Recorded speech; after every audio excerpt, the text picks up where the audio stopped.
भाजपा की 2 सूचियां जारी होने के बाद कांग्रेस ने भी 2 दिन में उम्मीदवारों की लगातार 2 सूचियां तो जारी कर दी, लेकिन गहलोत सरकार के नंबर 2 और सबसे ताकतवर मंत्री शांति धारीवाल का नाम अभी तय नहीं हो पाया। गहलोत सरकार के मौजूदा 28 में से 20 मंत्रियों के नाम सामने आ चुके हैं। देखिए ये खास रिपोर्ट। लंबे ऊहापोह और इंतजार के बाद सर्वे को साइडलाइन कर कांग्रेस ने जब पहली सूची जारी की तो सभी की नजरें इस बात पर थी कि क्या इस सूची में सरकार के नंबर 2 शांति धारीवाल, महेश जोशी और धर्मेंद्र राठौड़ के नाम है या नहीं। तीनों ही नाम नहीं थे। कांग्रेसियों ने सोचा शायद दूसरी सूची में आ जाएगा, लेकिन दूसरी सूची में भी तीनों के नाम नदारद थे।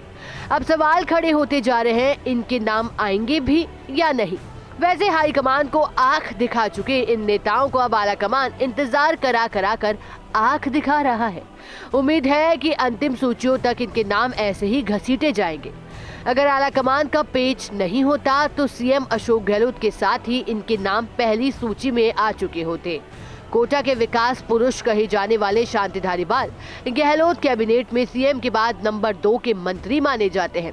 गहलोत के सबसे खास है, गहलोत कह चुके हैं कि सरकार बनी तो मेरे अगले यूडीएच मंत्री धारीवाल ही होंगे, लेकिन धारीवाल के टिकट पर ही संशय है।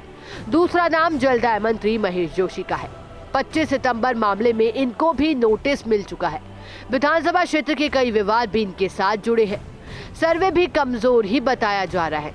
तीसरा नाम आरटीडीसी के चेयरमैन धर्मेंद्र राठौड़ का है, जो पहले पुष्कर सीट पर दावेदारी कर रहे थे। वहां नसीम अख्तर इंसाफ को टिकट दिया जा चुका है।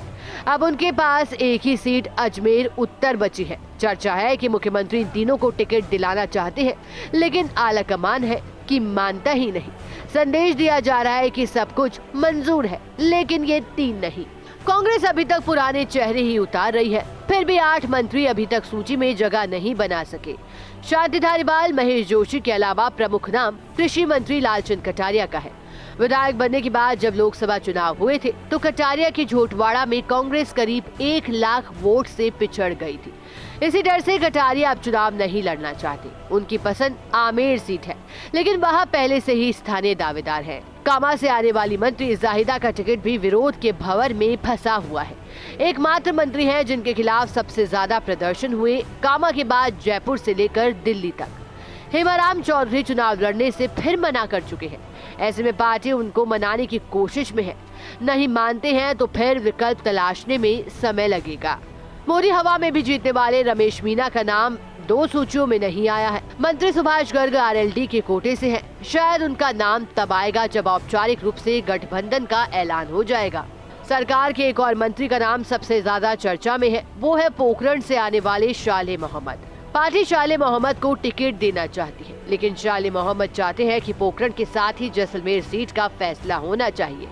मौजूदा विधायक रूपाराम की जगह मानवेंद्र सिंह को टिकट की पैरवी कर रहे हैं। शाले मोहम्मद ने तो यहाँ तक कह दिया कि अगर मानवेंद्र का टिकट ना देकर रूपाराम को ही टिकट दिया जाता है तो फिर वे कांग्रेस की टिकट नहीं लेंगे। यानी फैसला करना है तो पोखरण और जैसलमेर पर एक साथ करें।